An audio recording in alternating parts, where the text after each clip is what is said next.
Hey y'all, welcome to day 10 of Convos with Bree, the Visibility Challenge. Today, I want to talk a bit about dreams and what it looks like when you accomplish a dream that you realize it wasn't really the right dream. um, when we first set out on the road, I had really big dreams of getting to California.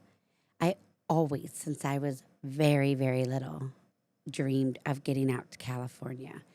And the reason I wanted to go so bad was because I had heard so many other dreamers just packing a bag and heading for the coast. And their dreams came true there.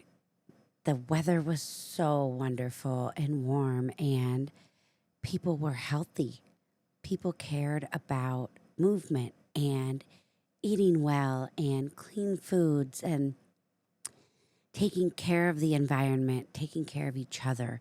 All of these really, really beautiful pieces that I was looking for in my own life that I was not really finding in the Midwest. The Midwest always felt very small minded, very, this is what it is forever. You get married, you have babies, you work the same job for your entire life. It's, it just felt so limiting and so small. And it made me feel like I was suffocating. And then the weather, y'all, the weather. I was terrified of tornadoes. I hurt. My whole body was in so much pain all winter. Every time the weather would flip between hot and cold, that same pain would come in.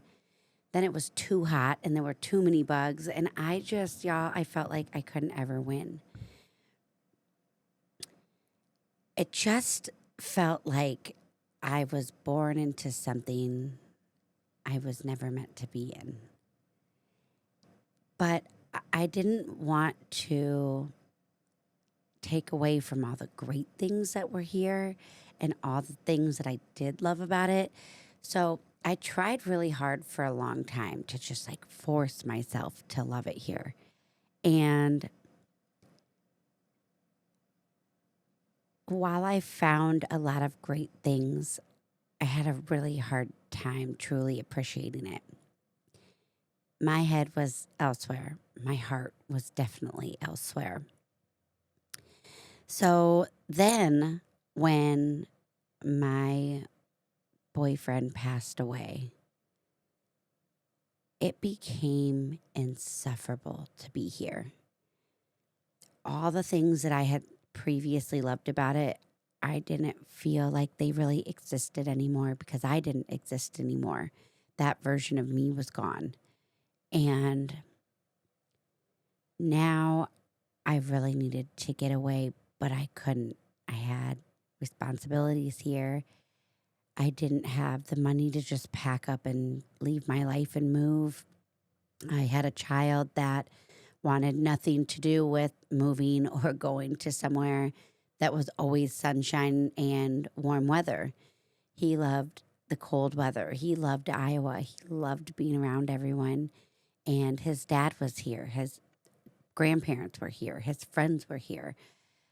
I knew that I had to put that dream on the back burner. But the hardest part for me personally about it was that I had unknowingly correlated healing with the ocean, with California, with the warm weather. And I felt like I would never be able to heal until I could go spend some real time on the beach with the water, with the weather, with the sun, getting lost in what it would be and who I would be in California. And then Marco and I decided to sell the house and hit the road. and in our RV. And we set out for the west. That was all we really knew, was that we were going west. We needed to be warm. Winter was coming. It was time. So we were going to find somewhere we could work and be in, somewhere out west. It didn't have to be California because while I recognized that I wanted to be in California, I also knew there was a lot of things about it that I didn't love, and how expensive everything was one of them. So we ended up in Yuma, Arizona, and I was actually really surprised at first at how disappointed I was because we were 15 minutes from California. We stayed in an RV park in California first, right on the border, and it was good, but it also wasn't great. And it didn't feel like being in California. It felt kind of like just being warm in Iowa. It didn't really, I don't know, it didn't have this like magic effect, I guess, that I thought it would have. And it was just kind of a rundown RV park, and not a lot of care was able to go into it. And but it was warm, and it was calm, and nobody really bothered us, and I could do yoga on the roof, and I could write, and I could create, and I could work. And then we ended up taking a job in Yuma, Arizona. And at first, I was so disappointed because it felt like in my first book, The Accident: How to Shake the Shit Out of Your Life, one of the core themes was just a little bit longer. Just wait just a little bit longer, and this will all come to fruition. This will all work out. And over again, it never worked out. And here I was, 15 minutes from California, and it just felt like I was so close, but I couldn't quite get there. And I almost let that ruin the experience for me. But then we ended up getting a car that was made to go play in the desert. I could not believe how much I loved being in the desert, in the middle of nowhere. It was so scary at first because I thought for sure we were going to break down and be stranded out there and we'd just die in the desert. And I had never seen the desert before, like this, not like this in any sense. I had never, ever driven off road in that capacity. I had no idea what I was in for, but I quickly fell in love with it, and it was my favorite place to be. It felt like, it's wild because it really does feel like the vastness of the ocean, but it's the polar opposite. And I found so much healing in the desert. Marco and I had the world's greatest talks out in the middle of the desert. We put together pieces that we needed to put together for lifetimes out in the middle of that desert. And we really healed deep pieces of our soul out there. And I got what I needed.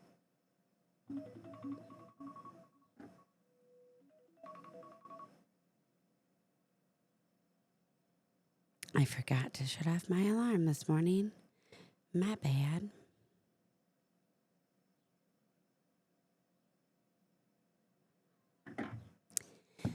But because it wasn't what I had initially thought I needed, I was still not understanding I did not need California to heal what I was trying to heal. But it was still in there, this idea that without it, I would never be whole. And then when Marco came back to Iowa for a few months, and I was in Yuma by myself. I took a trip to visit a friend of mine out in Julian, California. And let me tell you, that drive was absolutely beautiful. Penny and I packed up for the day and went out to see them. But my car, it was so hot that day, y'all. It was the middle of summer. I did not have any air in that car. And when you drive from Yuma to Julian, there are so many hills. And I'm talking mountainous hills. Like you are not, it's a roller coaster. And my car kept overheating and breaking down. There was no cell service in most of these areas. I did. I had no idea what I was doing. I had never driven in this kind of weather before or this environment before, and I had never experienced anything like this. And while I could have been absolutely terrified, I felt peaceful. And I was able to get the car started and get to this travel stop. And this one awesome girl came up to me and she's like, "Hey, did your car overheat?" I was like, "Yeah, how'd you know?" And she goes, "It happens to all of us out here." And she told me what to do. She made me like a little starter kit. And she's like, "Buy these things, keep them in your car. You'll be just fine." Um, and that made me feel so much better. And she was so great. And so I went up, I bought it, and I kept it in the car. And I was great. I made it. Um, but then I went out to Julian, and Julian was absolutely beautiful. The drive out there was beautiful. There, it was like the air changed, and instead of being so stifling, so just so sickly hot, it was this beautiful, cool breeze. It was the perfect day to have the windows down. Um, Trees everywhere, the perfect kind of just windy road. It was beautiful. And then we decided to go down to Pacifica and see the ocean. We were like, let's go hang out at the ocean for a while. And I was so excited because I was like, this is what I've needed. This is all I need. I'm going to heal so much. And I got there and it was so overcrowded, and Penny hated the beach.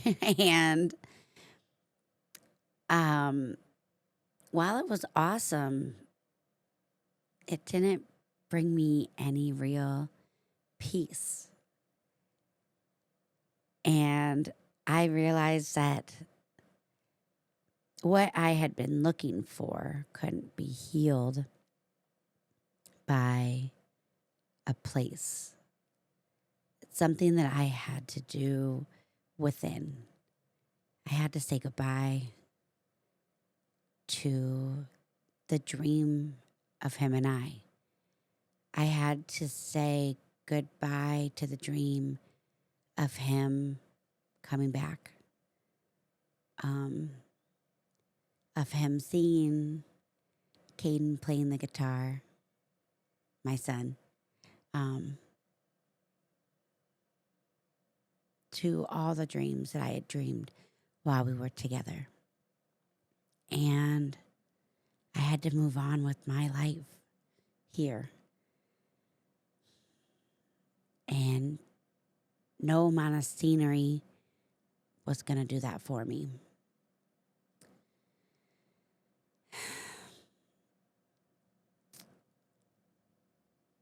I understood things that day, but I couldn't quite put all the pieces together.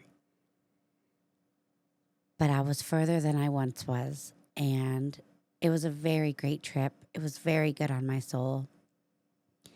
And as I was driving back, I realized, as I was going through San Diego and all of these places, I realized I didn't really love California. Most of the big cities and the big places that I had been dreaming of, they were kind of like trashy. They didn't look great. They didn't feel great. The people weren't very nice. We stopped at 3 different gas stations just trying to find a gas station that we felt safe to get gas at.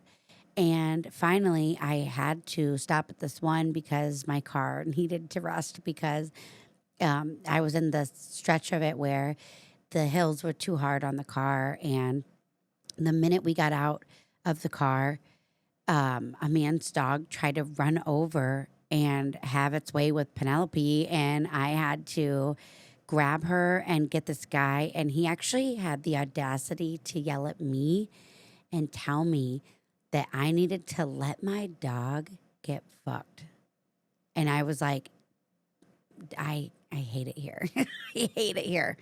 So we just chilled in the car and people were kind of like surrounding the car. This was a gas station that had 4.4-star rating online. I was like, if this is a 4.4 in California, I don't want it. And we went in. I had to go in because we had to get a couple things and pay for gas and everything. The entire floor of the store was just like sticky, like you could not move your feet off of the floor. The attendant there did not smile or acknowledge us once, even when he checked us out. Literally just scanned it, didn't even look at me, and it was not at all what I had been picturing. And I had been, by this point in time, all over California, and I saw a lot of beautiful places, but none of it felt like home. None of it felt like it took me in, and a lot of it felt like it wanted me to leave. And that was very conflicting because this had been my dream for so long. How could it not feel right? And then we took the last job we took in California. It was in the desert again. And I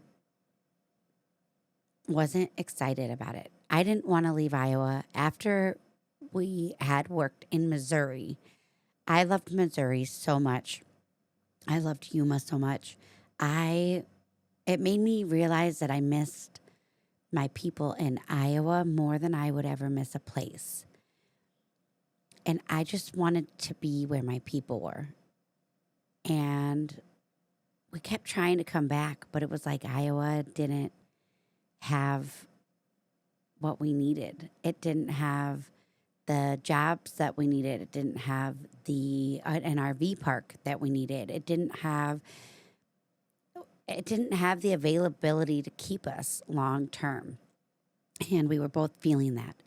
And so we had seen this job in California, and Marco knew that it had been my dream to actually spend real time in California. And so we took the interview, and I had told them all about my hearing loss. I told them all about what I needed for reasonable accommodations in order to be able to successfully do this job managing this park. And I had plenty of experience. I already knew that I would not struggle with the job, and I didn't. But we got all the way out there, and they decided they would not honor my reasonable accommodations. They would not work with me. And instead of getting clear emails on what they wanted me to do, I would be expected to take anywhere from an hour to 2 hour long phone calls with my manager, who would spiral and tell me 8 different ways that she would like me to complete these tasks, and none of them aligned with the other. Like, everything she said was impossible or it didn't make sense. And when I would ask for clarification, she couldn't provide it. When I would ask for an email, she would not provide it. She would send me out into the town to do all of this marketing and then be yelling at me the next hour that I wasn't supposed to be wasting time on marketing. Then we would have a Monday meeting where all they would talk about is how much I needed to market and how I needed to get with her because she was a marketing expert. You guys, I felt insane. This woman was full of contradictory, like just contradiction after contradiction. It was terrible. I was absolutely exhausted, not only trying to hear her, but trying to decipher what it actually is she needs from me. She wants me in the office. She wants me in the park. She wants me in the town, but she wants me to do all of these things simultaneously. Oh God, it was exhausting. And then I put my foot down and I emailed everything saying I would not be answering the calls. She started warning me about the owner, telling me that he was horrendous. He was awful. I had to watch out for him. He wasn't what I thought. I was in danger. Like, what? And so I would ask again, clarify, how am I in danger with this owner who seemed like a super sweet man? His wife seemed like a super sweet woman. And she assured me that no, they are not. And I'm in danger. And I emailed the owner because I had just had enough. She started not calling me, not emailing me. She would go to Marco. She would go to my office manager. She was constantly just negative and full of contradiction. And I just couldn't take it anymore. So I emailed him. And when I told him that she was not providing the reasonable accommodations that she had promised to give me before I moved my life from Iowa to California, he basically said the best I can do is more phone calls with her. I just encourage you to do more phone calls with her. He didn't touch on how he was dangerous or how I was in danger. He didn't touch on any of the other concerns that I had. All that he really said was that I had to figure it out.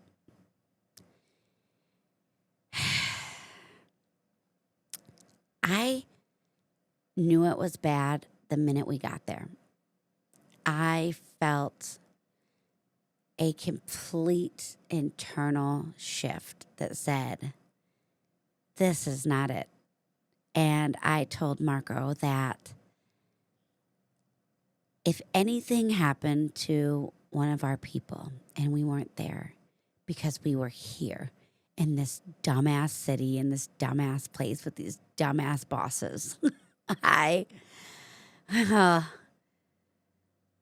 would never forgive myself for staying somewhere that didn't appreciate us, that couldn't do a simple email. Hey, here's what I need today. She flat out, when I reminded her, this isn't because I'm being difficult. It's because I genuinely have hearing loss. I genuinely am almost completely deaf. I need an email. She said, I know I should, but I won't. It's not my style. Must be nice to be able to just decide it's not your style instead of accommodating somebody who doesn't have a choice. Crazy, man, crazy. And I loved the people in that park. The people were so kind and so wonderful, so sweet, so fun, and just great humans. And they deserve so much better than that park. The thing that really tipped me over the edge was one of my last trainings. And this was with the other boss. She was training me on their memberships.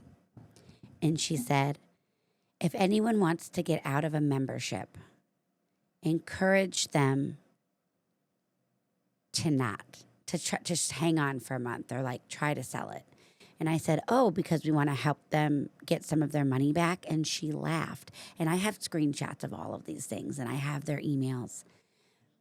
But she said, no, we want them to forget so that we can keep getting money from them. And then she told me that if we email these people and we don't have the right email on file, I am to charge them money for each email that bounces back. absolutely disgusting. These people already pay too much money to be at this rundown shithole park. I can't, you guys, I can't. I have been all over, and this park wasn't anything special. And the way that they just didn't see their members as humans, they just saw them as dollar signs, disgusted me. Their lack of empathy, of wanting to work with or help anybody, it was not aligned with me. It didn't match who I am any way, shape, or form, and it rubbed me wrong in my core. So, the one bad part about this, because it would have been an open and shut disability case in court, but this park is on tribal grounds, which makes it a very difficult case, even though my employment had nothing to do with tribal grounds. And I often think about, because I already know that the tribe that is working with them does not want to keep working with them. Surprise. But I think about reaching out to them often and just letting them know why they shouldn't. But at the same time, I also just feel so grateful that I got out, that I don't really want to bring it into my life at all anymore. I don't want to pursue anything, because it was so hurtful. It was so gross. It was so many low frequencies. It just felt bad in my soul. And as much as I would love for them to get a taste of what they do to others, I want to protect my energy more. And I struggle with, should I open this can of worms, or should I just let it go? But I tell you what, the day that we realized in that email that they were not going to accommodate my reasonable accommodation and that we were leaving, I felt like I could breathe. I felt like I cried because I was so happy that I didn't have to stay there anymore. I was so happy that I didn't have to wake up and see that name pop up on my screen ever again. And that felt better to me and more right to me than any solution or resolution could have felt. I needed to go. This was not for me. And we went back and visited the park in Yuma that we stayed at. And that was really good on my soul. Beautiful things happened there. I got to see some of my favorite people. And I got to rest. I got to recover. I got to really process how terrible some people are and how I don't have to stay in that. I don't have to be a part of any of that anymore. And it felt so full circle on book one. I had written that all those years ago at this point and was still seeing the same patterns. I was still seeing the same people that I had seen before. And I was still finding myself in these same places that I didn't want to be in. But this time I handled it. This time I didn't stay in it for years. This time I said, I know it doesn't make sense to leave exactly, because so many things about this are great, but I don't care. This is my soul. This is my heart. This is what my body wants. This is what internally I am being led to listen to. We need to go. And we went, and I used my words, and I wasn't afraid of what would happen, and I wasn't afraid of what he would say, or having them just say, "Well, too bad, bye," and they did, and they didn't even give us a dime to leave. They just moved us there across the United States, promising false promises, and then left us absolutely with nothing when they wouldn't accommodate their promises. And I have no time for people like that anymore. I am far too wonderful and far too kind to rip people off and to treat people like they don't matter. That is, I will never try to fit in to that energy ever again. And that was my win, y'all. That was, even when I talked about with the yoga the other day, I was so disappointed in myself for not standing strong in my own resolve. I was so upset with myself for crumbling under the pressure and talking poorly about others, or allowing my hurt to spiral and be talked about in unsafe places. And this time, I didn't have any of that. This time, I walked into a meeting right before we left, and I let those wonderful humans know exactly what was going on. And I let those wonderful humans know that we would most likely be leaving, and that it was because of exactly what was going on.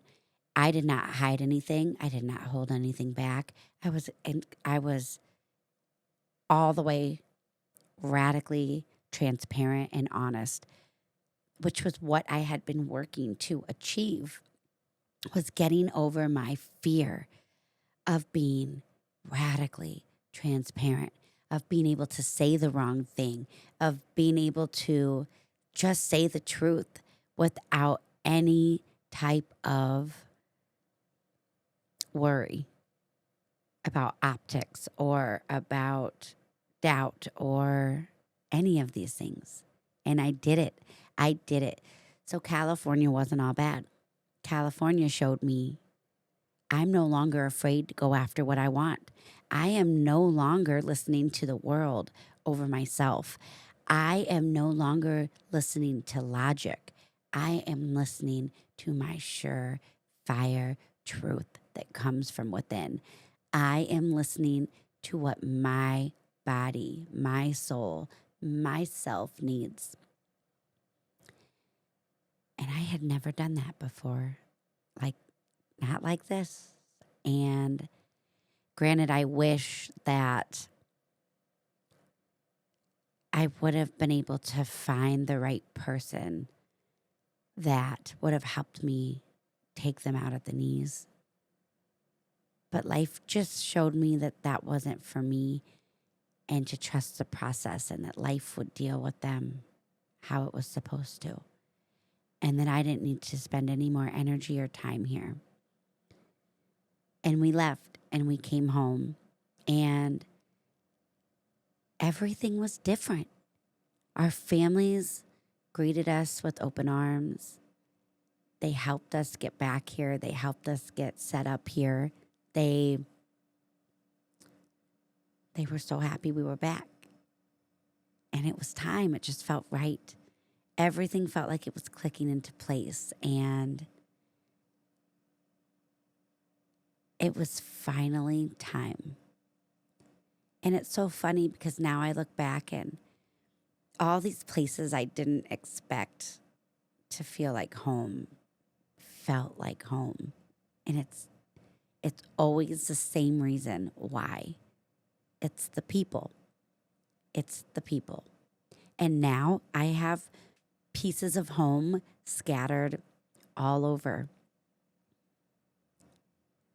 And it makes me want to forever have a landing, my home here, but it makes me want to travel bigger. It makes it so that I want to see the rest of the world. My understanding has changed so much. And I can see it all now. Every piece that we were unsure of, every piece that felt heavy, every piece that felt scary, that we didn't think we'd make it through, that didn't make any sense to us, all makes sense now.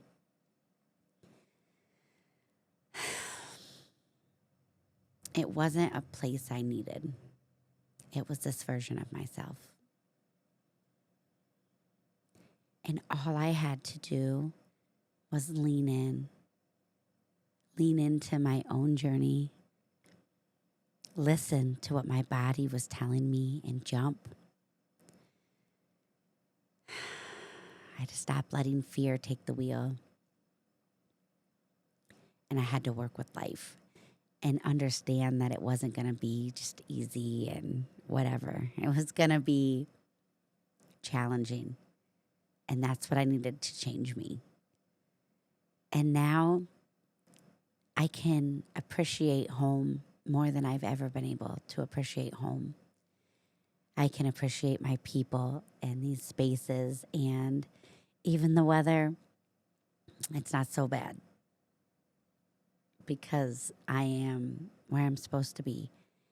And I know that life will continue to create opportunities and move me and grow me, change me, evolve me. And now I'm not resisting. Now I am not looking for the logic. Now I'm just present. And I couldn't be more grateful to every single piece of this journey and every person along the way. No matter how far we are from each other, no matter how much distance or time goes between us seeing each other, you are my home forever. And I cannot thank you enough. Truly, nothing meant for you will miss you.